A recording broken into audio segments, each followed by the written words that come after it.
চট্টগ্রামের ব্যস্ততম রিয়াজউদ্দিন বাজার তামাকুমন্ডি লেনের মোবাইল মার্কেটের চিত্র এটি। এমন শুনশান নীরবতা দেখে চমকে উঠতে পারে যে কোনো কেউ। সাধারণত যেখানে হুড়োহুড়ি ভিড় আর দরদাম, সেখানে এমন নীরবতা। সারি সারি দোকানে ঝুলছে তালা, কারণ একটাই, দেশে কার্যকর হতে যাচ্ছে national equipment identity register NEIR। নতুন নীতিতে 16 ডিসেম্বরের পর থেকে নিবন্ধিত নয় এমন কোনো মোবাইল ফোন দেশের নেটওয়ার্কে আর চালু হবে না। আর এই ঘোষণাই ব্যবসায়ীদের মনে তৈরি করেছে বড় ঝড়। আপনারা জানেন, আমাদের ঢাকা সেন্ট্রাল কমিটির ঘোষিত অনুযায়ী আজকে 15 দিবস আমাদের সকল মোবাইল প্রতিষ্ঠানসমূহ বন্ধ রাখছি।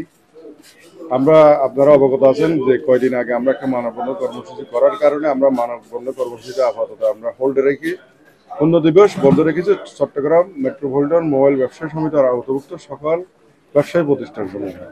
ক্ষুদ্র ব্যবসায়ীদের দাবি, এই নীতি বাজার নিয়ন্ত্রণ আরও শক্ত করবে বড় সিন্ডিকেটদের হাতে। তারা বলছেন, বছর বছর বিনিয়োগ করা পুঁজি যেমন ঝুঁকিতে, তেমনি ঝরে যাবে হাজারো তরুণের চাকরি। দোকান ভাড়া, কর্মচারীর বেতন, কিস্তির টাকা সব নিয়ে চরম দুশ্চিন্তা কাজ করছে তাদের মধ্যে। আসলে আমাদের ব্যবসায়ী সবাই বোঝার ক্ষতিগ্রস্ত। আসলে আমাদের রিং আছে, NGO আছে, সবকিছু মিলে আমরা ওভারঅল সব ক্ষতিগ্রস্ত। এটা সিদ্ধান্ত পরিবর্তন করতে হবে, না হলে আমরা এই রাস্তায় নামার বাধ্যতা। গ্রাহকদের মাঝেও দেখা গেছে ভীতি। অনেকে জানতে চাচ্ছেন নিজেদের ব্যবহৃত ফোন নতুন নিয়মে কাজ করবে কিনা, কিংবা নতুন ফোন কিনলে নেটওয়ার্কে যুক্ত হবে কিনা।